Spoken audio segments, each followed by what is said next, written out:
பார்த்திபன் கனவு முதல் பாகம் அத்தியாயம் 7. அருள்மொழி தேவி. சோழ மண்டலாதிபதி பார்த்திப மகாராஜாவின் மனைவி ராணி அருள்மொழி தேவி அரண்மனை உத்தியானவனத்துக்குள் பிரவேசித்தாள். பல்லவ தூதருக்கு மகாராஜா கூறிய பதிலை ஏவலாளர்கள் உடனே வந்து மகாராணிக்கு தெரிவித்தார்கள். மன்னர் வரும் வரையில் பொழுதுபோக்குவதற்காக ராணி உத்தியானவனத்துக்குள் சென்றாள்.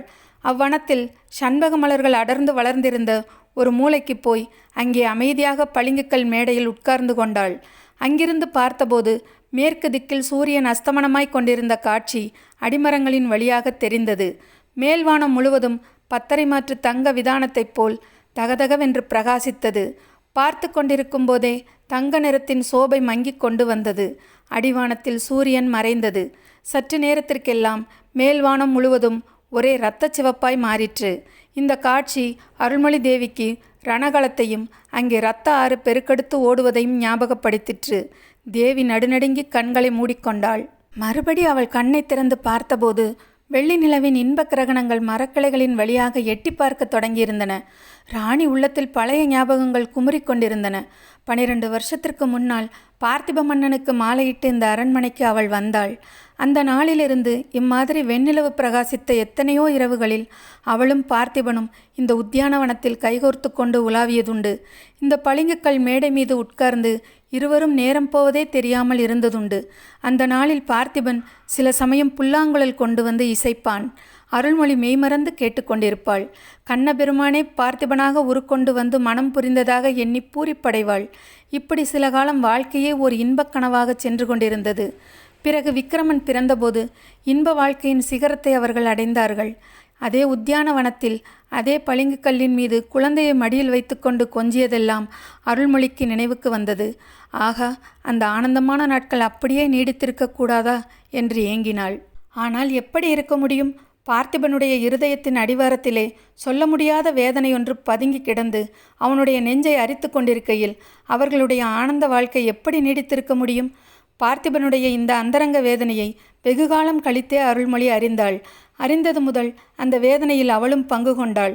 அதற்கு தானே காரணமோ என்று எண்ணி எண்ணி மனம் நொந்தாள். ஆமாம், அவர்களுடைய கல்யாணத்தின் போதே அந்த காரணமும் ஏற்பட்டு விட்டது. அருள்மொழி சேர வம்சத்தைச் சேர்ந்த ஒரு சிற்றரசன் மகள். அந்த நாளில் அவளைப் போல் சௌந்தரியவதியான ராஜகுமாரி இல்லை என்று தென்னாடெங்கும் பிரசித்தியாகி இருந்தது.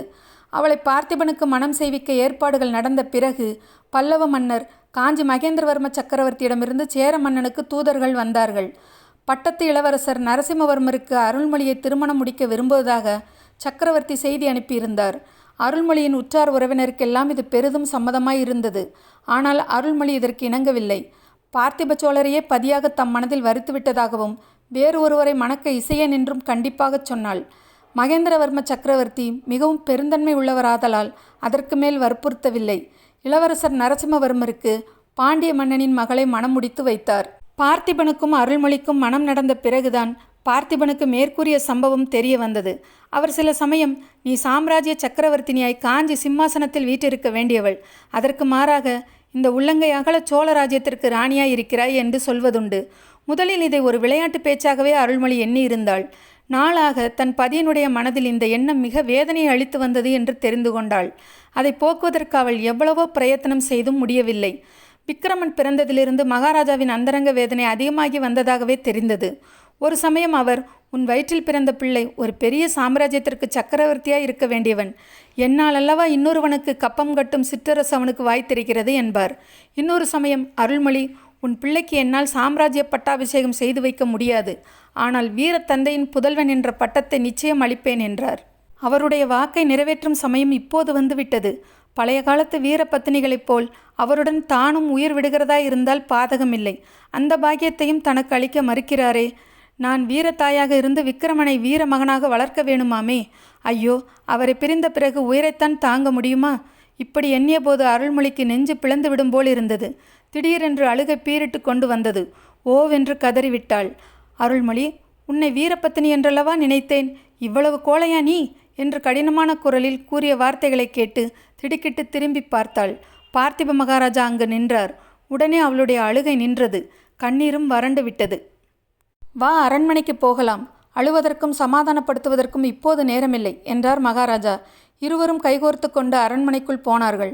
பார்த்திபனும் அருள்மொழியும் அரண்மனைக்குள் பிரவேசித்து பூஜாகிரகத்துக்கு வந்தபோது தீபாராதனை நடக்கும் சமயமாயிருந்தது.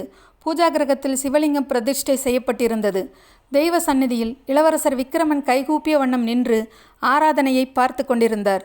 அர்ச்சகர் தீபாராதனை செய்து மூவருக்கும் பிரசாதம் கொடுத்துவிட்டு வெளியே சென்றார். விக்கிரமன் மகாராஜாவை பார்த்து, அப்பா, சித்திர மண்டபத்துக்கு போகலாம் என்றீர்களே என்று கேட்டான். இதோ நான் வருகிறேன் விக்கிரமா, நீ முன்னால் போ என்றார் மகாராஜா. விக்கிரமன் வெளியே சென்றதும் மகாவிஷ்ணுவின் பாதத்தினடியில் வைத்திருந்த மரப்பெட்டியை மகாராஜா சுட்டிக்காட்டி சொன்னார். தேவி, அந்த பெட்டிக்குள்ளே என்ன இருக்கிறது என்று என்னை நீ பல தடவை கேட்டிருக்கிறாய். நானும் காலம் வரும்போது சொல்லுகிறேன் என்று சொல்லி வந்திருக்கிறேன். சொல்ல வேண்டிய காலம் இப்போது வந்துவிட்டது. சோழ வம்சத்தின் புராதன பொக்கிஷம் இந்த பெட்டிக்குள்ளே இருக்கிறது. இதோ திறந்து காட்டுகிறேன் பார். இவ்விதம் சொல்லிக்கொண்டே மகாராஜா அந்த மரப்பெட்டியை திறந்தார். பெட்டிக்குள்ளே பளபளவென்று ஜொலித்த ஓர் உடைவாளும் ஓர் ஓலைச்சுவடியும் காணப்பட்டன. உடைவாளின் பிடி தங்கத்தினால் ஆனது. இரத்தினங்கள் இழைத்தது. வாளும் எண்ணெய் பூசி கூர்மையாய் தீட்டி வைத்திருந்தது. ஆகவே பிடியும் வாளும் ஒன்றோடொன்று போட்டியிட்டு ஒளி வீசின. இதற்கு மாறாக ஓலைச்சுவடியோ மிக பழமையானதாய் கருநிறமாயிருந்தது. பார்த்திபன் சொன்னான், தேவி, இந்த உடைவாள் சோழ வம்சத்திலே முற்காலத்திலே பிரசித்தி பெற்றிருந்த சக்கரவர்த்திகள் காலத்திலிருந்து வந்தது. கரிகால் வளவனும் நெடுமுடி கிள்ளியும் இந்த உடைவாளை தரித்து உலகத்தை ஆண்டார்கள். ஓலைச்சுவடியில் உள்ளது நமது தமிழகத்தின் தெய்வப்புலவர் அருளிய திருக்குறள். இந்த உடைவாளும் குறள் நூலும் தான் சோழர் குலத்தின் புராதன பொக்கிஷங்கள். இவற்றை நீ வைத்து காப்பாற்றி விக்கிரமனுக்கு வயது வரும்போது அவனிடம் சேர்ப்பிக்க வேண்டும். அருள்மொழி, இந்த புராதன உடைவாளை என் தகப்பனார் அணிந்திருந்தார். ஆனால் நான் அணியவில்லை. கப்பம் கட்டும் சிற்றரசனாய் இருந்து கொண்டு கரிகால் வளவனும் நெடுமுடி கிள்ளியும் அணிந்த உடைவாளை அணிய நான் விரும்பவில்லை. விக்கிரமனிடம் நீ இதை சொல்ல வேண்டும். எப்போது அவன் ஒரு சின்னஞ்சிறு பிரதேசத்திற்காவது சுதந்திர மன்னனாகிறானோ அப்போதுதான் இந்த உடைவாளை தரிக்கலாம் என்று கூற வேண்டும்.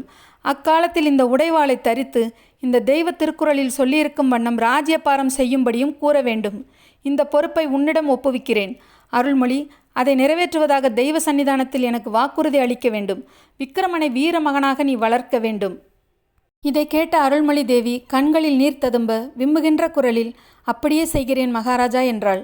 பார்த்திபன் அப்போது, இறைவன் அதற்கு வேண்டிய தைரியத்தை உனக்கு அளிக்கட்டும் என்று சொல்லி அருள்மொழியை தழுவிக்கொண்டு அவளுடைய கண்களில் பெருகிய கண்ணீரை தம்முடைய மேலாடையால் துடைத்தார். எதற்காக பார்த்திப மகாராஜா இளவரசர் விக்கிரமனை அழைத்து கொண்டு சித்திரமண்டபம் சென்றார் என்பதனை அடுத்து வரும் அத்தியாயத்தில் பார்க்கலாம். இந்த பதிவு உங்களுக்கு பிடிச்சிருந்தா குறிப்பு பலகை சேனலுக்கு லைக் பண்ணுங்கள், கமெண்ட் பண்ணுங்கள், ஷேர் பண்ணுங்கள், சப்ஸ்கிரைப் பண்ணுங்கள். நன்றி.